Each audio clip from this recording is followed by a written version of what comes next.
Elon Musk bought X and turned it into the social media arm of the MAGA movement. You can't have the military shoot American citizens. He's going to replace people who will say you can't. Better. I'm not sure that the right idea is to leave Twitter and just go to Blue Sky. And I think in a funny way, Donald Trump is sort of in awe of Elon Musk because he's so rich. Kamala's winning the popular vote. They're counting. They're still counting. The lead has gotten so much smaller. Actually, Kamala is up above Trump. Yes, for 2 days straight, this is what Elon Musk is putting out on X, showing his interest to buy MSNBC. The other day, he made it clear, asking for how much. Today, this is what he posted. That is to tell you that this man is serious. Elon Musk has teased the idea of buying the liberal network TV MSNBC. Musk floated the idea on social media, responding to a post on X shared by Donald Trump Jr. that said Comcast was putting the network up for sale. Elon Musk responded, making it clear, like, how much are they selling? It went viral.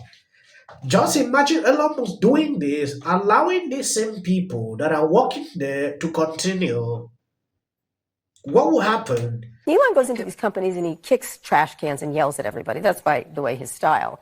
And he doesn't literally run them. doing that. Yes. He doesn't run everything so well. I was talking to Neuralink people, and they're like, "We can't wait till he leaves because he's the so brain disruptive." implant that's going to go. Because, but he's great at being an entrepreneur and creating things. And one of the things he does well is disrupt and break. So he crashed, 90 rockets before he got the right one.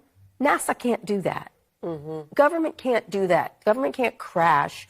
Because it's not the same thing as running a company by fiat, which he does, and he does very well in a very aggressive way. And that's fine, but it doesn't work when it comes to government. And quickly before we go, how do you think the Trump-Musk relationship goes? Those are also two people who love a camera. I don't know. I think, I think one thing that's going for him, he's very rich. He's the richest man in the world. And so Trump likes that. So he can hold on for a lot longer. In the end, I think it'll be like a Steve Bannon-like thing. The too much attention But you never know. The money speaks to Donald Trump very much, and so possibly longer, but probably end in tears. Yes, when I see these people spewing this hate, when Elon Musk bought Twitter, I saw everywhere, the thing will gradually die like never before. They were spewing that, like it will not even last. Elon Musk came in, remove a lot of people working in that company, allow just a few. Some said these few cannot lead that company. Till today, Elon Musk has worked extremely hard and the company is booming. X is outperforming like never before. Look at the changes he came in with. Nothing has changed. Advertisers that love came back. That is to tell you how this man is. He's someone that stands for free speech, and this people don't like it. Reason you see the mainstream media is failing today as a result of people tuning in to X. He's hanging around. Foreign leaders call. Trump puts him on the phone with him. He brings his family to Mar-a-Lago. He doesn't want a job, right? And I think in a funny way, Donald Trump is sort of in awe of Elon Musk because he's so rich. And the thing is, you can't say that enough. And I want you to say more about that, because you're talking about deploying the U.S. military. Remember, Mark Esper, who was Donald Trump's Secretary of Defense for a while, told him, no, you cannot shoot American citizens. You can't have the military shoot American citizens. He's going to replace people in the Department of Defense with people who will say you can, and that you can deploy the military against protesters, that you can arrest journalists for reporting things that Donald Trump doesn't like. Inflation will go up. One of the reasons inflation has been lower in the last few years is that we've had a lot more immigration. Did it go up when Obama deported 5 million people? I think concerns about this are overblown. We've got 1.6 million people with deportation orders right now and another violent population. I mean, I don't think that alone is going to drive up the cost of groceries in the short term, and people want it to happen. You don't think mass deportations will affect the labor force or agriculture industry? Or building houses to bring down even if you're pro it, you have to consider that. I mean, I think if you exit people that have already have deportation orders from the court, and you exit people who are violent criminals, That is in no way, shape, or form going to hurt the economy, but it just might make people feel a little safer. People are rightfully alarmed. They have a reason to be alarmed.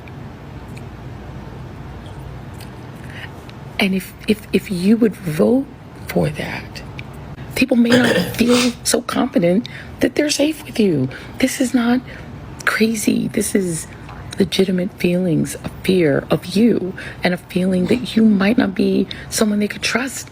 If this thing goes way south, autocracies go south real fast and things get ugly and people get asked to do things and turn people in and point people out and turn on them. And if you're voting affirmatively, gleefully for this, people might, may not feel so confident in you anymore. That's real, and you kind of have to live with it.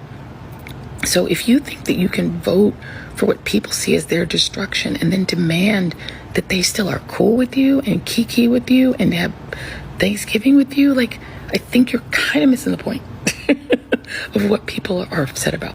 It started with Elon Musk meltdown. They went back, dig up, all tweet, Trump back and forth with Trump.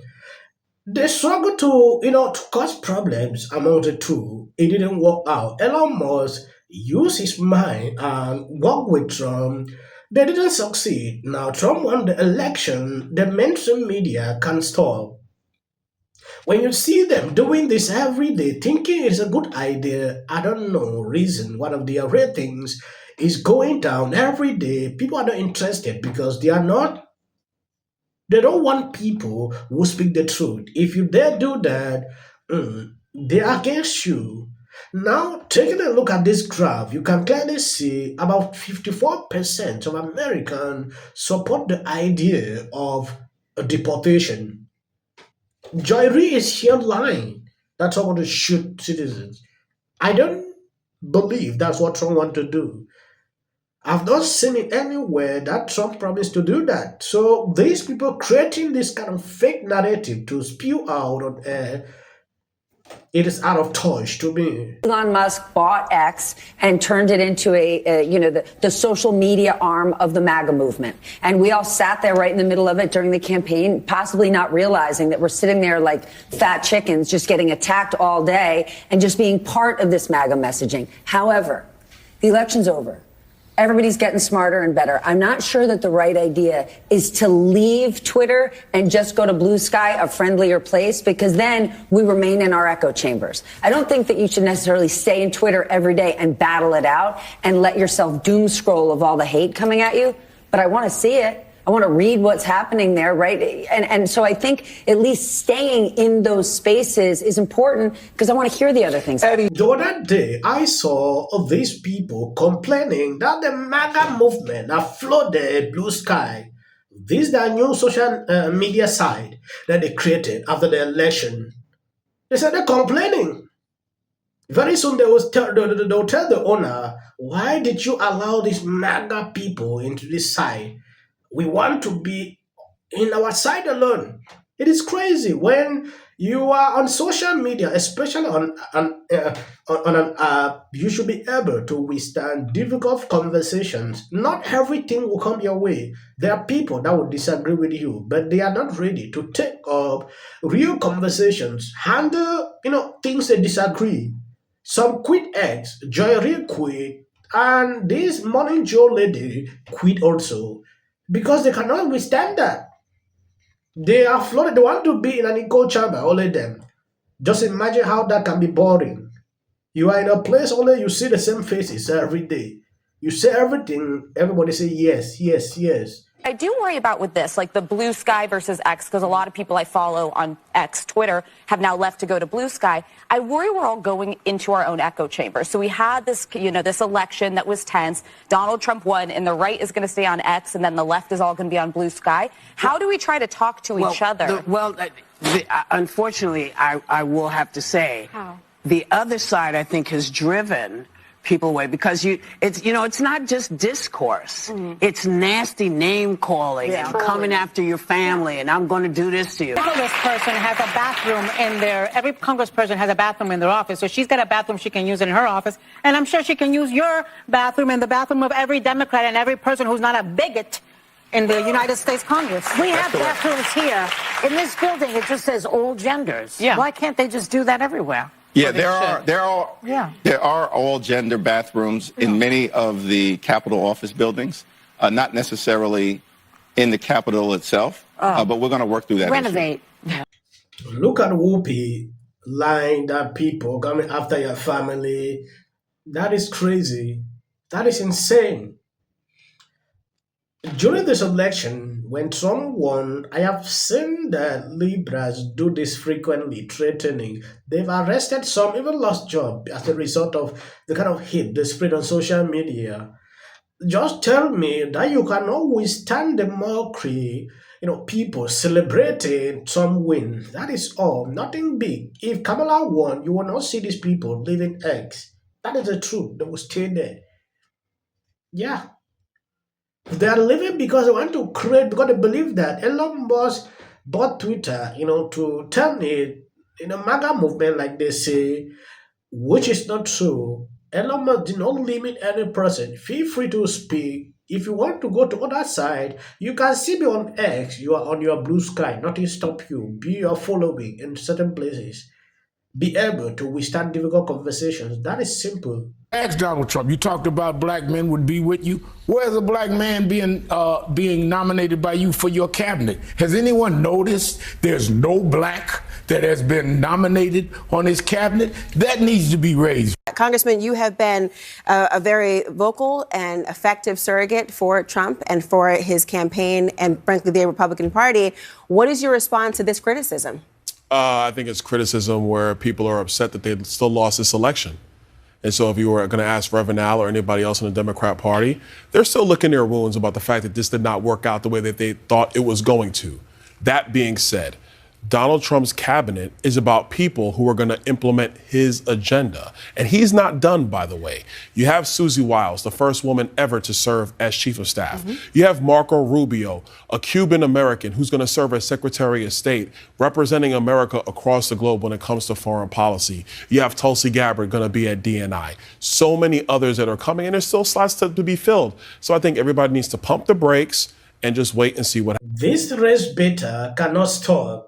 They had to spill this. Trump came out and pick up a black person, and these same people cannot make noise any longer. When you look at some administration, it is full with people from different directions, competent. He didn't pick people because of their race or anything. When I see people talking about it, crazy. No problem going in to talk to Trump, licking the boot, and turning around to the audience being like, it's totally normal. I don't know what you're talking about. Yeah, he is just, he is so up himself, and she's just lost the plot a very long time ago. But do you remember? She's an idiot. That's the other thing. She's a dope. Yes. And by the way, she's constantly lecturing us about women's rights. Like she's progressive. I regret to tell you today, I do not have my black stretchy pants on. I have the full sweatpant on today, Paul Marie. I'm just going to be honest. And I need to disclose this because it's a visual. So this Miss champion, Miss Feminist, they were on the cover of, was it New York Magazine 10 years ago?